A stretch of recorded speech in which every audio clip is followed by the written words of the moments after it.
दोस्तों, 5 बूढ़े मर्दों के साथ एक 20 साल की मासूम लड़की की शादी क्यों कर दी गई? वह 5 दरिंदे उस लड़की के साथ ऐसा क्या काम करते रहे जिसे देखकर आप सबकी रूह कांप उठेगी।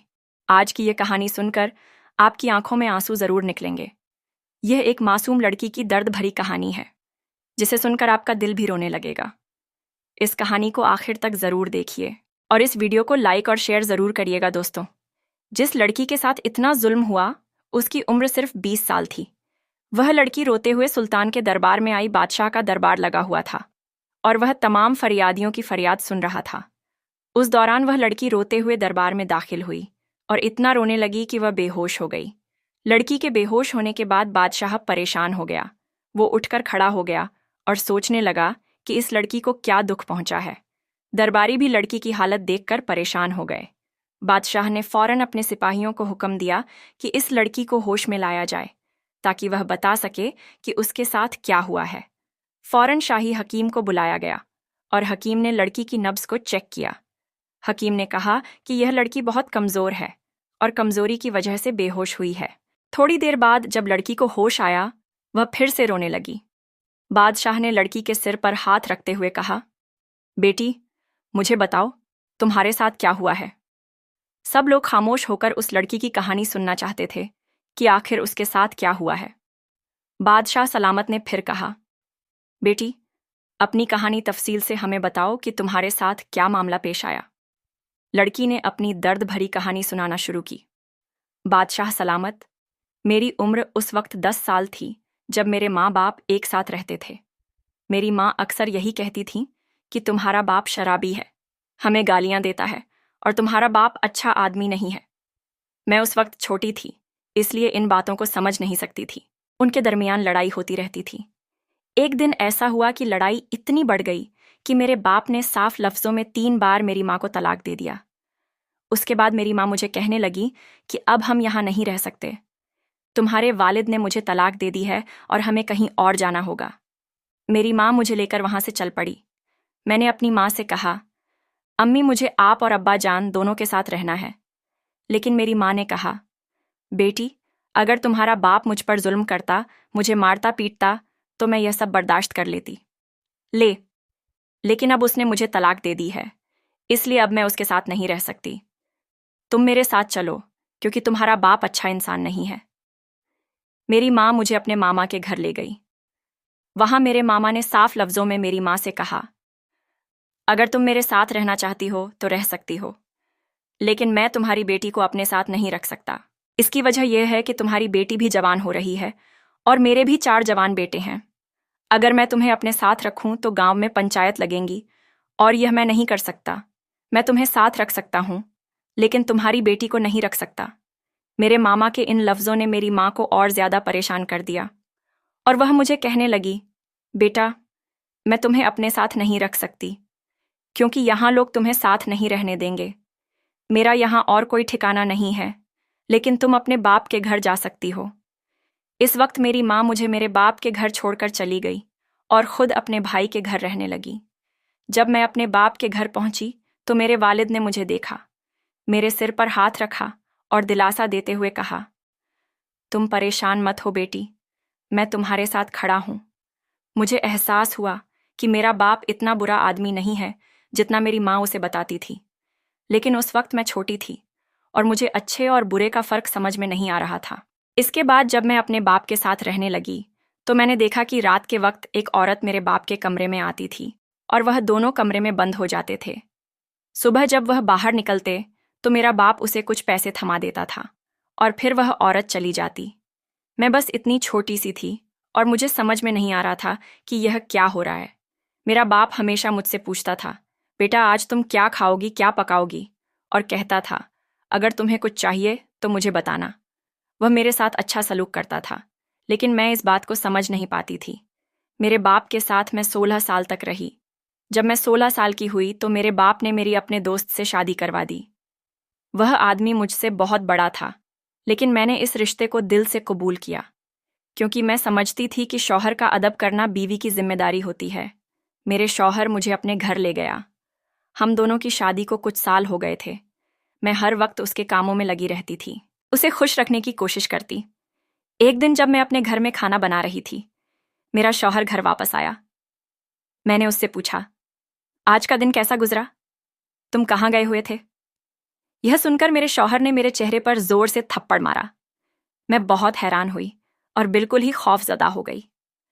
मेरे शौहर ने कहा, तुम्हें इतनी हिम्मत कहाँ से आई कि मुझसे पूछो कि मैं कहाँ गया था? मैं उन औरतों को बिल्कुल पसंद नहीं करता जो अपने शौहर की जिंदगी में दखल अंदाजी करती हैं।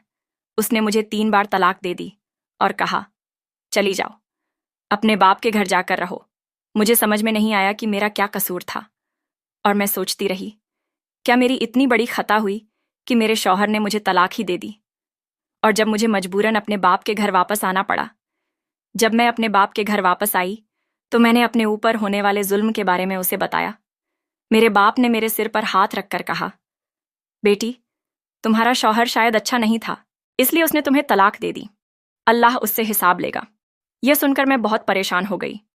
मैंने सोचा, मेरे वालिद ने कभी यह मेरे शौहर से क्यों नहीं पूछा कि तुमने मेरी बेटी को तलाक क्यों दी, और क्यों नहीं उस शख्स से बात की? मेरे वालिद का रवैया मेरे लिए बहुत तकलीफदेह था, लेकिन मैं खामोश होकर अपने वालिद के घर में ही रहने लगी, क्योंकि उस वक्त और कोई रास्ता नहीं था। और जैसे कि एक औरत को इद्दत गुजारनी होती है, वैसे ही मैं भी इद्दत में बैठी। इद्दत के दौरान 4 महीने 10 दिन गुजरने के बाद मेरे बाप ने मेरी दूसरी शादी की तैयारी शुरू कर दी। मैं अपने बाप के सामने हाथ जोड़कर कहने लगी, अभी मेरी पहली शादी का दुख खत्म नहीं हुआ, मैं दूसरी शादी कैसे कर सकती हूँ? लेकिन मेरे बाप ने मेरी बात ना सुनी और कहा, सारे शौहर एक जैसे नहीं होते, तुम उसके साथ खुश रहोगी। मेरे बाप ने मेरी दूसरी शादी करवा दी और मैं रुखसत होकर दूसरे शौहर के घर चली गई। मेरे दूसरे शौहर ने मुझे 3 दिन अपने पास रखा और फिर मुझे तलाक दे दी। उसने भी बिना किसी वजह के मुझे तलाक दे दी थी और अब मेरे माथे पर 2 तला मक्कों का निशान था। जब मैं अपने बाप के घर वापस आई तो मैंने दोबारा इद्दत में बैठना शुरू कर दिया। जब मेरी दूसरी तलाक के 4 महीने मुकम्मल हो गए तो मेरे बाप ने कहा, बेटी, मैं तुम्हारी तीसरी शादी कर रहा हूँ, तुम्हें अपना घर बसा लेना चाहिए। मैं अपनी तकदीर पर अफसोस कर रही थी और अपने बाप के सामने हाथ जोड़कर कहने लगी, बाबा, मुझे माफ़ कर दो मेरी जान, इन लोगों से बचा लो और मुझे शादी ना कराओ। मैं यह जुल्म नहीं सह सकती। बार बार क्यों मेरी शादी करवा देते हो? अगर मैं तुम पर बोझ हूं तो मुझे किसी भी जगह छोड़ दो, मगर मेरी जिंदगी मजीद तबाह ना करो।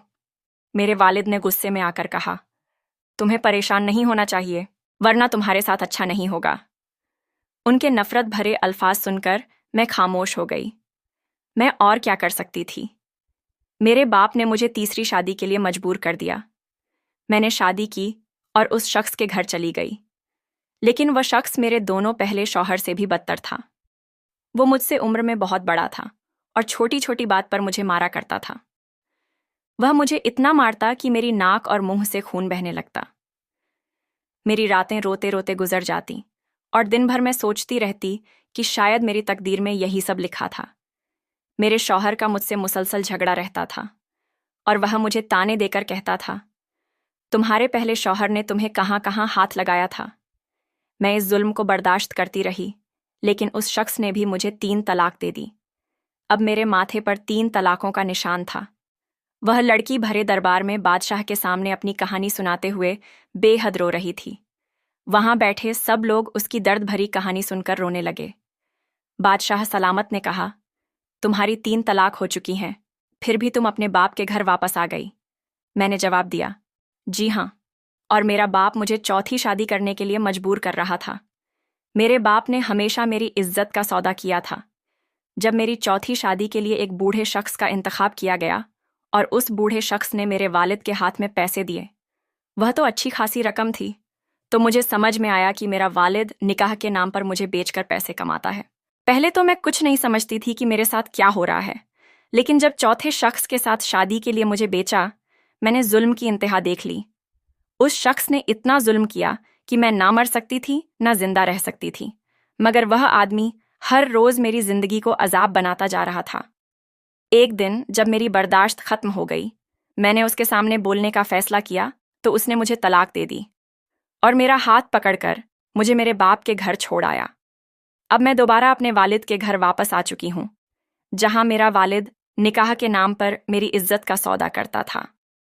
इस वक्त मैंने फैसला किया कि अब मुझे यह सब बताना है और इस दर्द भरी कहानी को आपको सुनाना है ताकि हकीकत सबके सामने आए।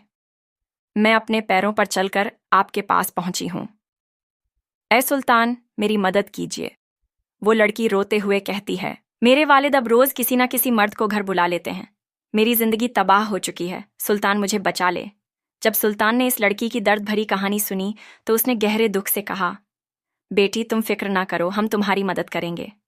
सुल्तान ने उससे कहा कि तुम अपने घर वापस जाओ और मंत्री को उसके साथ भेज दिया ताकि वह उसकी मदद करे। मंत्री उस लड़की के साथ उसके घर आया और वहां छिपकर खड़ा हो गया। बादशाह ने बाहर पहरेदार भी खड़े खड़े कर दिए ताकि किसी को कुछ पता ना चले।